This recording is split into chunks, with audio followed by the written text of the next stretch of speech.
What's good, everybody? It's your boy, First Degree, back at you with another video. And if you have been liking the content, liking the videos, make sure you don't forget to leave a like on the video, comment, and subscribe so you don't miss any more videos coming up next. And with that being said, let's get right into the topic today. Money in the Bank 2024 has come and passed. Now it's time to talk about the pay-per-view itself. So I'm just going to get right into it, going down on the card. For starters, men's Money in the Bank match. Not really too much to be said about the match itself other than, it was a really good, solid match.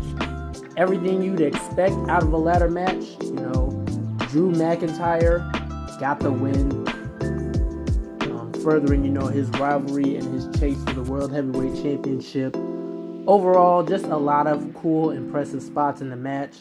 There was one cool spot where Chad Gable had Drew McIntyre's arm in an armbar on the ladder, and then Andrade hit a springboard dropkick to Chad Gable. That was super cool.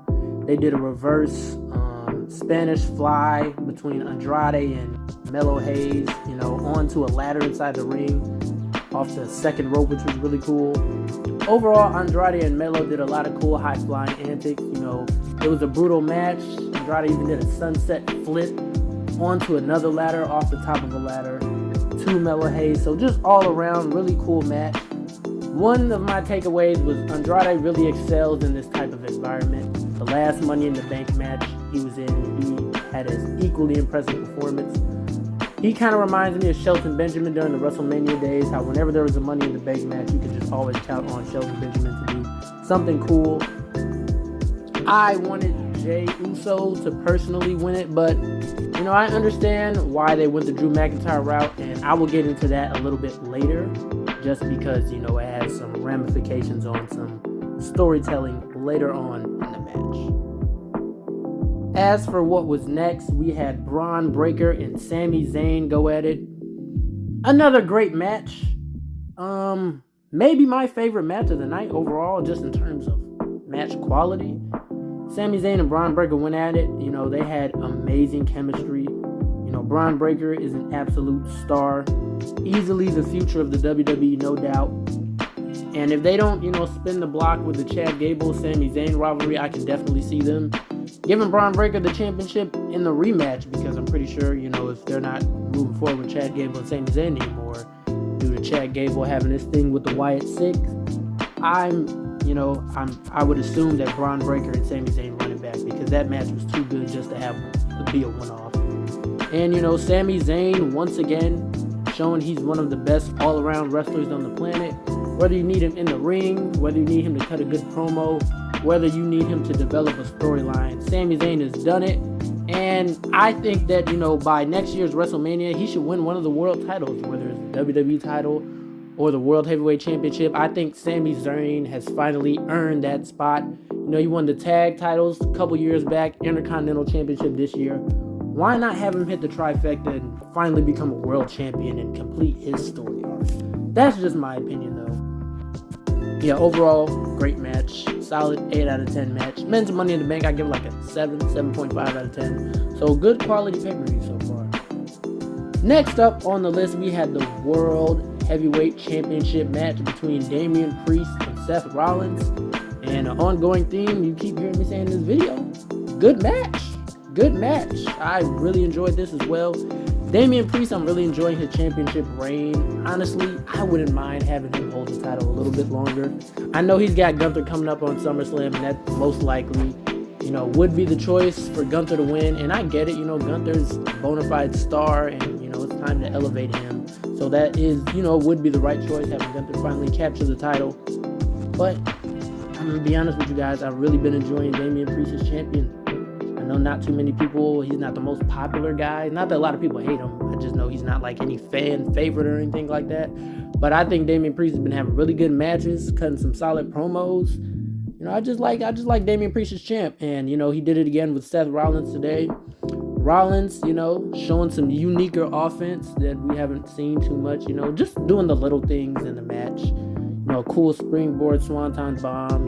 He's got that move where he hits like a discus forearm to the back. He added a little bit with the chop block in there. So Seth Rollins just keeping his moveset fresh, showing he's one of the best in the ring.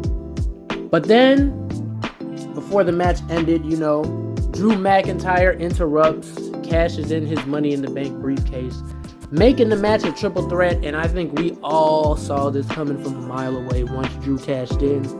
CM Punk came out, cost Drew the title, and they just continue a great storyline amongst one another, filled with hate and rage. And Damian Priest retains off of that.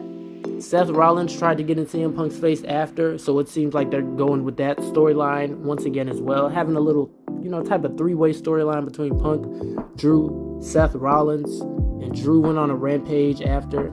And that's what I was alluding to earlier. It seems like, they sacrifice having a true Money in the Bank winner for the sake of great storytelling. And I'm not mad. I mean, if you're not going to have any of those guys become champion, you might as well use the briefcase to fuel a different storyline. Like I said, I would have had Jey Uso win the Money in the Bank, have him carried around, eventually become champion.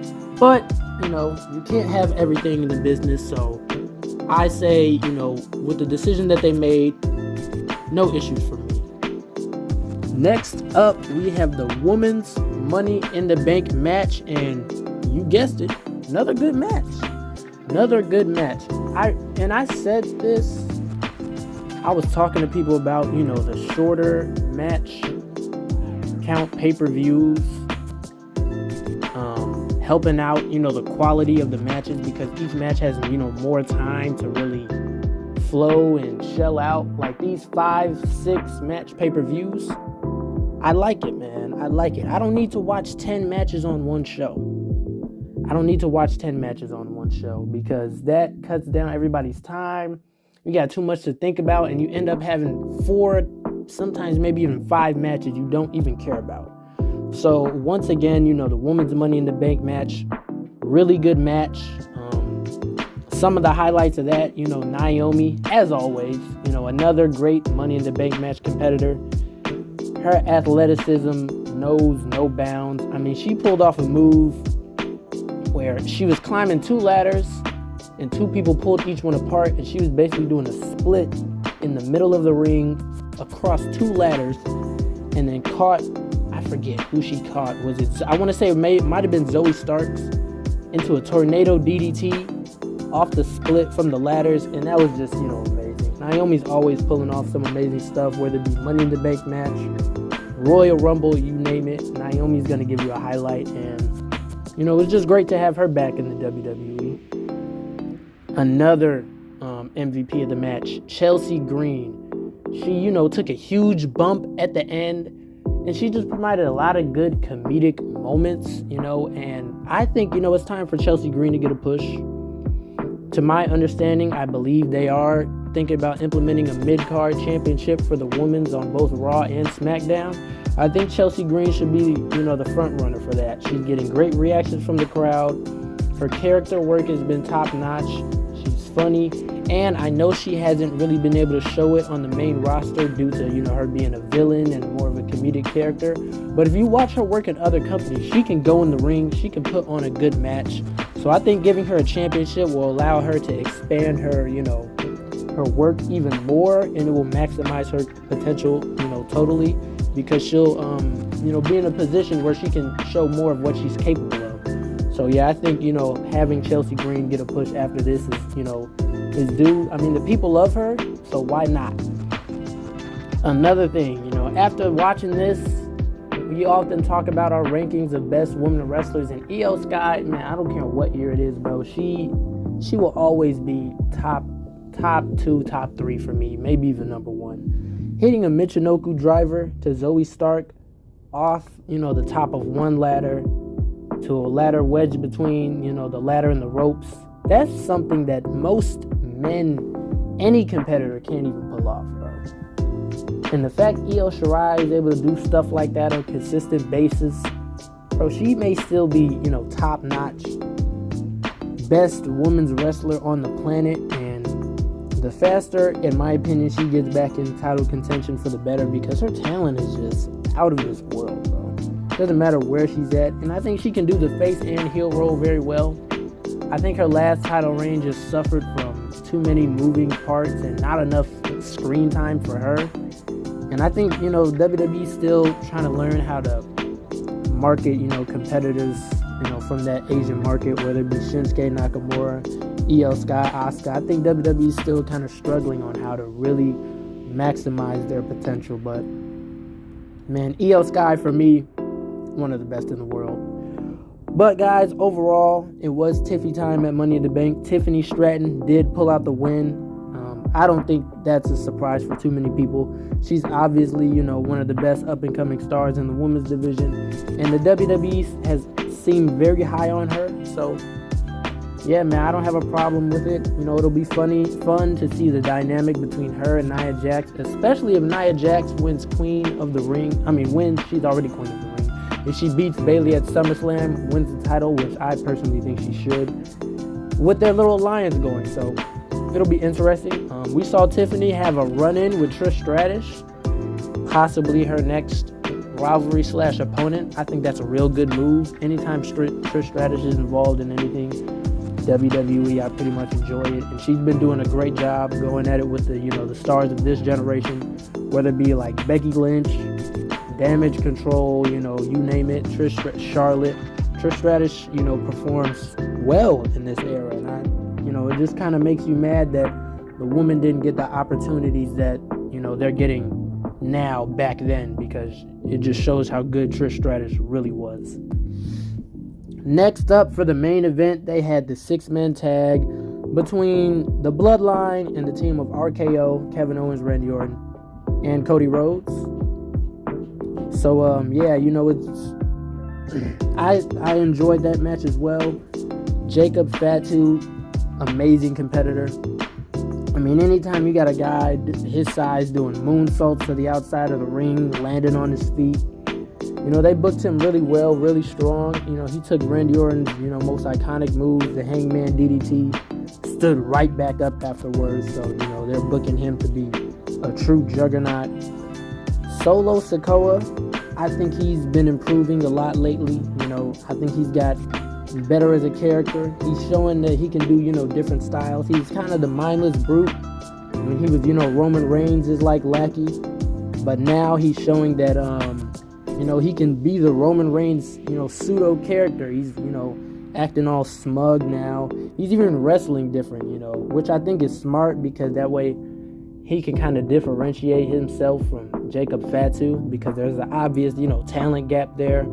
And if Solo's going to be, the leader of the group, he's got to be different, from his counterparts, especially if they're better in ring than him. So I think it's good that he's going, for a different style, different approach in the ring to, just not single out and, make a direct comparison and have fans looking like, well, why is Solo the leader if they have Jacob Fatu? Which, some people are probably going to do anyway, but just seeing the effort there from Solo, to me, is impressive. That's just, my personal opinion. And, they had some brave booking. Solo actually pinned Cody Rhodes, pretty cleanly for the most part, from, my memory. It's a tag team match, but still, Solo Sikoa getting the 1-2-3 off the Samoan Spike on the current WWE champion. They're really trying to stress the fact that Solo's a legitimate threat to the world title, so that'll be a good match to see at SummerSlam and see how they book it. We'll see if there's a Roman Reigns return, other members of the Bloodline. It'll be very, very interesting. But yeah, that's a pretty solid match. I give it like a 7 out of 10. Women's Money in the Bank, I give about an 8 out of 10. And then Damian Priest versus Seth Rollins was really good with the Drew McIntyre run in. It kind of, made the match a little bit clunky, but so, 7 out of 10. Overall, give the pay-per-view like a 7.5 out of 10. Really enjoyable. Really liked it. All the matches were really good. But, before we just sign off, we got to talk about John Cena and his announcement. Basically announcing that by next year's WrestleMania, he will be retiring, or at least it'll be his last WrestleMania. Basically, he's, having one more year. He's having like a farewell tour type deal in the WWE, which if anybody deserves it, is John Cena. 16-time world champion, held the company down for, over about 2 decades. one of the greatest of all time, one of the greatest legacies in the company. And I think I'll do a deep dive just on John Cena's whole career by the time he retires, just so we can, look back at John Cena's career as a whole, how it started, where he came from, and to where he is now, because, it's been crazy. As the top guy, John Cena had the longest tenure as the face of the company, longer than Stone Cold, longer than The Rock, longer than Hogan, longer than Bruno, longer than Bret, Shawn, all those guys. So, yeah, it's crazy. Let me know what you guys think about John Cena's retirement of the low, and comment your favorite John Cena moment in the comments. But yeah, guys, that was my thoughts on the Money in the Bank pay-per-view. Let me know what you guys thought as well. And that's all for today, and I'm out. Peace.